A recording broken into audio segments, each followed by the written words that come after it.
상쾌한 아침 원주에서 출발합니다.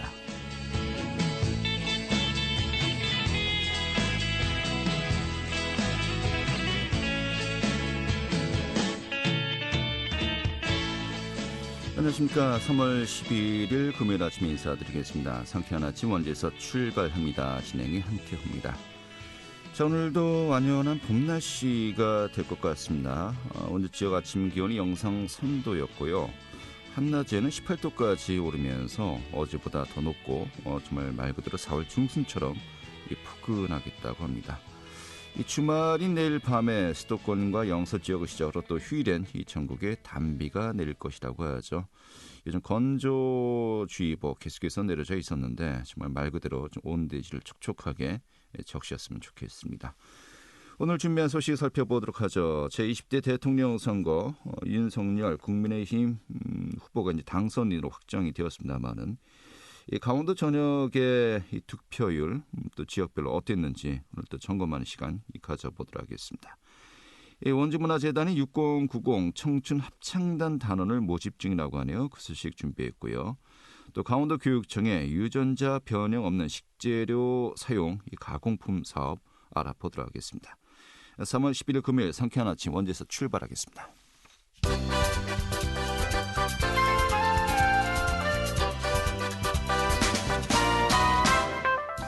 오늘의 뉴스입니다. 원주 1호기기 테크노밸리가 어제부터 13일까지 서울의 코엑스에서 열리는 제37회 국제의료기기 병원 설비 전시회에 원주 공동관을 조성해서 25개 기업과 함께 참가합니다.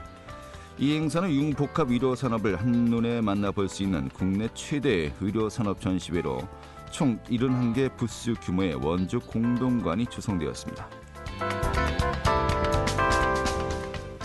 횡성 지역의 가정에 저렴하게 난방에너지를 공급할 수 있는 도시가스 시설 구축 사업이 추진되고 있습니다.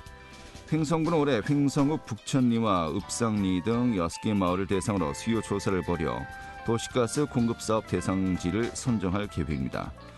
사업 대상지는 도시가스 미공급 가구 1000여 세대에 달할 것으로 추산되고 이 설치 희망 마을은 전체 세대수의 80% 이상의 동의가 있어야 가능합니다. 대상지로 선정되면 가구당 최대 400만 원 범위 내에서 사업비의 70%를 지원할 계획입니다. 이 평창군이 올해 모두 35억 원을 투입해서 지역의 농로와 도배수로 정비 사업을 추진합니다. 이 평창군 내 87곳 연장 27km의 농로와 도배수로 정비 사업을 추진하고 이달 말까지 시시 설계와 행정 절차를 마무리하고 오는 6월 말까지 공사를 정리해 주민들의 통행과 영농 불편을 해소할 예정이라고 밝혔습니다. 오늘의 뉴스였습니다.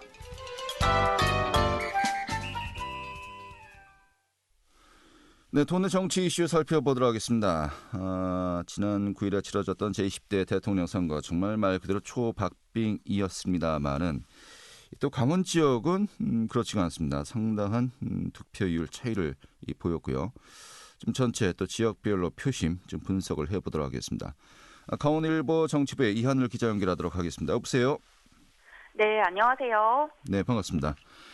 자, 전국 투표율, 득표율 좀 먼저 살펴봐야 되겠는데 최종 투표율이 전국적으로 77.1%, 강원도도 좀 비슷했던 것 같습니다. 76.2%로 집계가 되었었죠? 네, 그렇습니다. 사전투표에서 역대 최고인 36.93%의 투표율을 기록하면서 15대 대선 이후 25년 만에 최종 80%를 돌파할 것으로는 기대를 했었는데 하지만 그에 미치지는 못했습니다. 중앙선거관리위원회의 선거통계 시스템에 따르면 강원도 유권자 133만 3,600명 중에서 사전투표자를 포함해서 총 101만 5천 명이 투표를 했는데요. 지난 4일과 5일 사전투표한 유권자는 52만 2천 명으로 9일 본선거일 투표했었던 유권자인 49만 명보다도 더 많았습니다. 이번 강원도 대선 투표율은 2017년 19대 대선 투표율 74.3%보다는 1.9%포인트 올랐고 전국 투표율은 19대 대선 77.2%보다는 0.1%포인트 낮아졌습니다. 네, 이 부분도 굉장히 좀 특이한 점이군요. 이 사전투표자가 본투표일에 투표하신 분들보다 더 많았군요. 알겠습니다. 네. 득표율 좀 살펴보도록 하죠. 제가 앞서도 이야기했습니다만 전국적으로는 박빙이었습니다만은 이 강원도 지역은 굉장히 큰 차이가 났어요. 일단은 강원도는 18개 시군 지자체에서 민주당이 우위를 보인 곳이 이제 한 곳도 없었고요. 18개 시군 모두가 국민의힘 윤석열 당선인이 50% 이상의 득표를 이제 기록을 했습니다. 이 부분이 굉장히 특이할 만한 점인 것 같습니다. 네, 맞습니다. 강원도민들은 강원의 외손자인 국민의힘 윤석열 당선인을 선택한 것인데요. 20대 대통령 선거 개표 결과 윤 당선인은 강원도 내 18개 시군 모든 곳에서 50% 이상의 득표율을 얻었습니다. 총 54만 4,900표로 54.18%로 1위를 차지를 했고요. 더불어민주당 이재명 후보는 41만 8천 표를 그치는 데 얻었습니다. 득표율은 41.72%였습니다. 윤 당선인은 이재명 후보보다 12만 5천 표를 강원도에서 더 얻으면서 12.46%포인트 차이로 압승을 했습니다. 국민의힘이 이번 대선에서 승리할 수 있었던 것은 강원도민들의 높은 지지율에 있어서 가능한 것으로 풀이가 되고 있습니다. 영남과 호남권이 각각 극명하게 엇갈린 상황에서 윤 당선인은 인천과 경기권에서도 이 후보보다 더 낮은 득표율을 기록했는데 강원도에서 10%포인트 이상 차이로 미뤄졌기 때문에 만회할 수가 있었습니다. 또 도내 빅3 지역인 춘천과 원주, 강릉에서도 50% 이상의 득표율을 얻으면서 승리를 했는데요. 앞서서 2018년 지선과 2020년 총선에서 더불어민주당 국회의원, 지자체장, 또 지방의원들을 대거 배출했었던 춘천과 원주시마저도 윤석열 후보에게 50% 이상의 힘을 실어줬습니다. 이재명 후보는 선거운동 기간 동안 민주당 지지세가 높은 춘천과 원주, 영서 지역에서만 유세를 펼치면서 공을 들였지만 결과적으로는 패배를 했고요. 또 반면에 국민의힘 이준석 당대표는 당초에 세워놨었던 영서 지역에서의 50% 이상 득표 목표를 달성을 한 셈입니다. 윤핵관, 윤석열 핵심 관계자라는 이렇게 윤핵관의 단어로 꼽혔었던 권성동 국회의원의 지역구인 강릉에서는요. 윤 당선인이 이재명 후보를 57.3대 38.7%로 이겼고 또 격차 또한 18.6%포인트로 컸습니다. 네, 알겠습니다. 자, 전국적으로 득표 차가 한 25만 표 정도 됐었는데 이 강원도에서만 그 차이가 한 절반 정도 돼요. 나름대로 이번에 정말 그 캐스팅 보트로서의 그 역할을 한 것 같은데, 원주가 윤석열 당선인의 득표율이 50.65%였고요. 이 춘천이 51.29%, 강릉이 57.31%였습니다. 좀 많은 분들이 이야기하시는 것이 그 영동 지역은 원래 그 보수 정당의 어떤 그 영향력이 굉장히 크기 때문에 예상했던 거였습니다만은 영서 지역 이제 국민의힘에서도 50% 이상 득표율을 목표로 삼았습니다만은 약간 희망 섞인 전망 아니었습니까? 근데 그 목표를 이뤘기 때문에 많은 분들이 좀 놀라고 있는 것 같습니다. 예. 자, 그리고 좀 영동 지역 살펴보도록 하죠. 가장 많은 득표율을 기록한 지역이 양양군인데 양양군이 58.7% 득표율을 기록했어요. 아무래도 설악 5세 케이블카 설치 사업이 이 격차를 벌리는 데 큰 요인이 되었다라는 분석이 있는데 지금 이 부분 어떻게 봐야 될까요? 네, 맞습니다. 그 부분은 좀 정확한 분석이 맞을 것 같은데요. 이재명 후보는 그 강원도에 유세에 왔을 때 5세 케이블카 사업에 대해서 과거에 반대했었다라고 발언한 후에 하루 만에 환경 훼손을 최소화하는 한에서 추진한다 이렇게 밝히면서 양양 지역에서는 큰 논란이 됐었습니다. 반면에 국민의힘은 5세 케이블카를 무조건 추진하겠다라는 현수막을 내걸었었고 지방의원들도 이재명 후보 발언에 대해서 강력 반발하면서 민심을 공략한 바가 있었는데요. 또 여기에 더해서 19대 대선에서는 문재인 후보를 선택했었던 철원과 화천, 양구, 인제 등 접경 지역의 경우에는 이번 대선에서는 다시 보수 진영에 힘을 실었습니다. 2018년 평창 동계올림픽을 계기로 불었었던 남북의 평화 바람이 시들해진 상태이다가 또 북한 미사일 발사 등의 긴장감이 고조되면서 민심이 다시 보수로 선회한 것으로 분석을 하고 있습니다. 네. 지난번 19대 대선에서는 문재인 대통령이 당시에 강원도 내 득표율 1위를 기록하지 않았습니까? 그런데 네, 이번 맞습니다. 결과를 보면은 사실 강원도 좀 약간 보수 성향이 이제 강했었습니다만은 이 국민의힘으로 다시 또 적극적인 지지율을 보였고요. 좀 다시 또 보수로 회귀한 것이 아닌가라는 또 분석도 충분히 가능한 것 같습니다.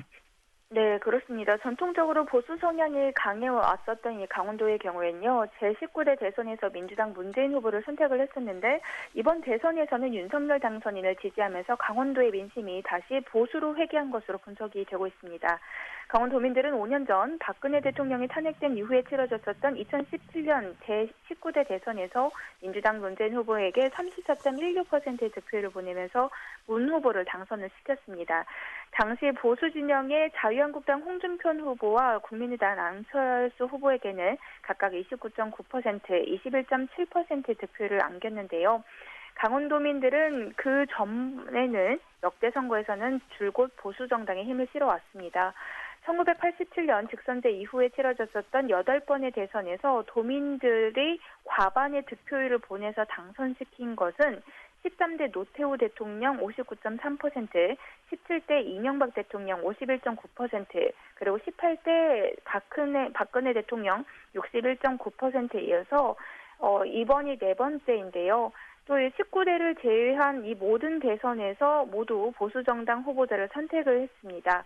강원도 표심이 이번 대선에서 다시 보수로 선택을 하면서 80여일 앞으로 다가온 6일 지방선거 결과에도 적지 않은 영향을 미칠 것으로 예상이 되고 있습니다. 네, 사실 그 지방선거 입지자들도 이 대선 전에 총력을 기울이면서 예비 후보 등록도 이제 미룬 상태 아니었습니까? 이제는 뭐 정말 본격적으로 또 지방선거 체제로 돌입을 할 것 같습니다만은 전반적으로 선거는 구도와 인물 싸움 아니겠습니까? 그중에서는 이제 구도의 비중이 상당히 크다고 합니다만은 이러한 그 득표율 상황만 따져 보면요. 일단 민주당이 구도에서는 상당히 불리하게 출발선에 설 수밖에 없겠다라는 또 이제 분석이 가능할 것 같습니다. 알겠습니다. 제20대 대통령 선거 이제 막을 내렸습니다만은 사실 좀 투개표 과정에서 좀 논란도 많이 있었던 또 그런 그 선거가 아니었나 싶은데 이 강원도 같은 경우는 어땠습니까? 네, 역대급 초접전의 경쟁이 벌어지면서 모두 민감한 데다가 코로나19 확진자까지 급증하는 배경 속에서 이번에 투개표가 진행이 되면서 현장 곳곳에서는 각종 문제가 발생할 수밖에 없었던 그런 상황이 있었는데요. 하지만 춘천에서는 사전투표를 마친 유권자가 본 투표소에서 투표용지를 또 받는 일이 일어나면서 논란이 불거졌었습니다.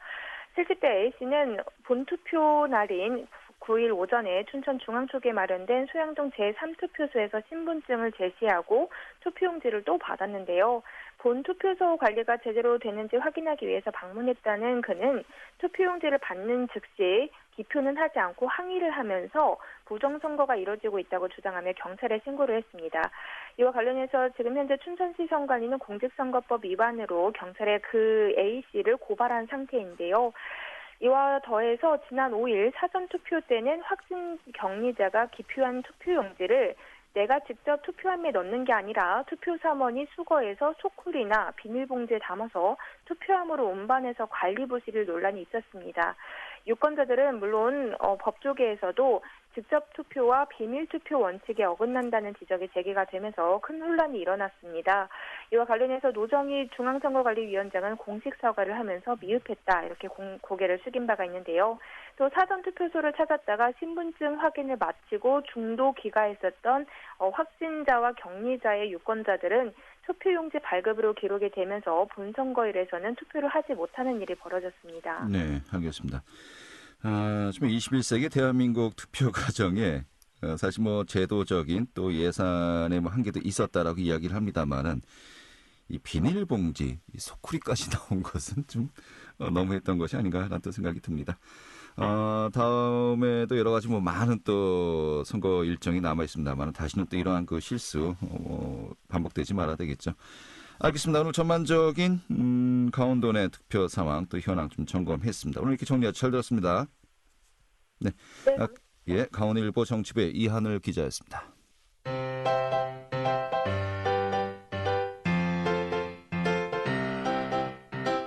KBS 원주방송국이 유튜브 다시 듣기 서비스를 실시합니다.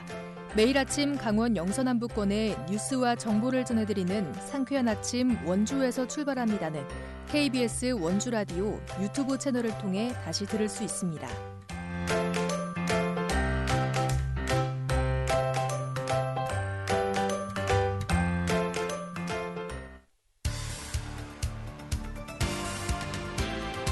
알찬 정보, 생생한 현장의 소식을 전해드립니다. 리포터 현장. 네, 원주문화재단이 6090 청춘 합창단 단원들을 모집하고 있다고 합니다. 이 실버 계층의 여가 활동을 지원하기 위해서 6년째 이어오는 사업이라고 하는데 오늘 소개해드리겠습니다. 추인의 리포터 자리했습니다. 어서 오시죠. 네, 안녕하세요. 네. 자, 원주문화재단이 청춘 합창단 단원들을 모집 중인데 먼저 그 합창단 활동부터 좀 소개해 주시죠. 네, 6090 청춘합창단은 60세 이상 90세 이하의 실버 계층을 위한 합창 교육 프로그램입니다. 실버 계층은 전체 연령대 중에서도 문화 소외 계층에 속한다고 이야기하는데요. 청춘합창단 프로그램 참여자들은 합창을 통해서 문화 향유의 기회를 얻고 정기 발표회나 교류 공연을 통해 성취감과 자효능감을 높일 수 있습니다. 원주에 거주하는 60세 이상 90세 이하 시민이라면 누구나 모집에 지원할 수 있는데요. 노래를 좋아하고 합창단 활동에 적극적으로 참여할 수 있으면 누구나 지원할 수 있습니다. 소프라노, 알토, 테너와 베이스 각 분야별로 15명 내외로 선발할 예정입니다. 합창 단원들은 4월부터 10월까지 매주 수요일에 참여하는 전문 합창 교육을 받고 다양한 무대 행사에 참여할 수 있습니다. 지원자분들은 오는 4월 6일 오디션을 보는데요. 오디션을 통해서 교육의 수준을 정하고 또 이 오디션을 기반으로 파트 분배를 정합니다. 원주문화재단은 합창단에 관심을 가져주는 실버 계층 한 분 한 분을 최대한 모실 계획이라고 하니 오디션은 그저 즐기러 뽐내러 와주신다 생각하면 좋겠다고 전했습니다. 원주문화재단 예술진흥실 김서한 담당자 이야기 들어보겠습니다.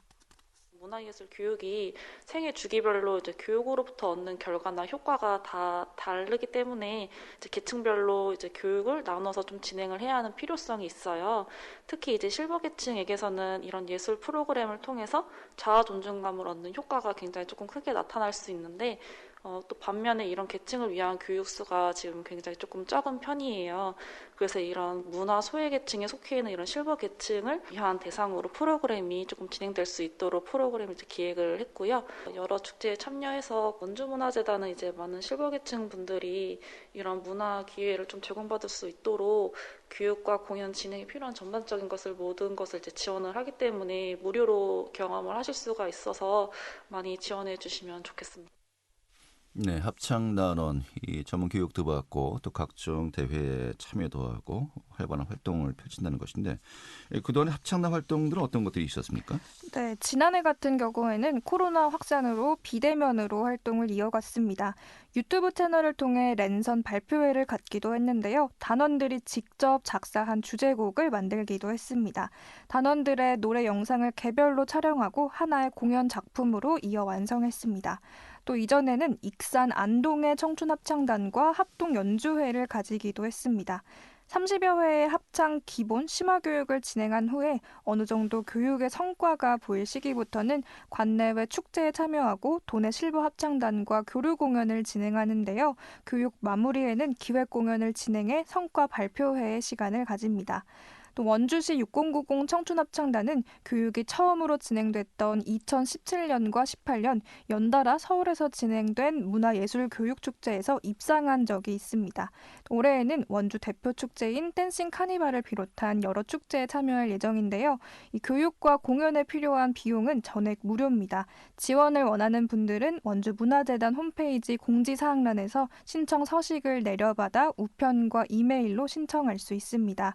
합창 단원들의 합창 교육을 담당하고 있는 주민환 광사 이야기 들어봤습니다. 보다도 이제 합창이라는 거는 혼자 하는 음악이 아니고 여럿이서 같이 하는 음악이기 때문에 서로 간의 화합이나 팀워크 그리고 함께 불렀을 때 발생되는 좋은 에너지 이런 것들이 발생되게끔 하게끔 하는 데 중점을 두면서 진행을 하고 있어요. 작년하고 크게 달라지는 부분은 없지만 올해도 역시나 이제 코로나 상황이 계속 지속이 될 가능성이 있기 때문에 무엇보다도 방역 지침이나 정부 지침을 잘 따르고 지자체에 있는 이런 문화예술 사업에 좀 본이 되었으면 하는 바람입니다. 네, 오늘 청춘합창단 소식 들었고요. 또 이외에도 원주문화재단이 준비하는 행사들 좀 많이 있죠? 네, 상반기 이후 아트 페스티벌과 댄싱 카니발, 그림책 비엔날레 등의 축제와 전시가 진행될 예정입니다. 6090 청춘합창단을 비롯한 많은 예술팀의 공연을 관람할 수 있으니 원주문화재단의 SNS와 홈페이지를 통해서 행사 소식을 보고 마음 가는 전시 즐기면 좋을 것 같습니다. 또 이 실버 세대를 위한 6090 청춘합창단 외에 현재 원주문화재단은 만 30세 미만 청년들을 대상으로 청년 기자단을 모집 중인데요. 격월로 진행되는 기획회의와 문화예술 행사의 취재 활동을 진행합니다. 오는 3월 25일까지 모집을 받는다고 하니까 관심 있는 분들은 홈페이지 소식 참고하시면 되겠습니다. 네, 알겠습니다. 오늘 잘 들었습니다. 네, 감사합니다. 네, 최인의 리포터였습니다.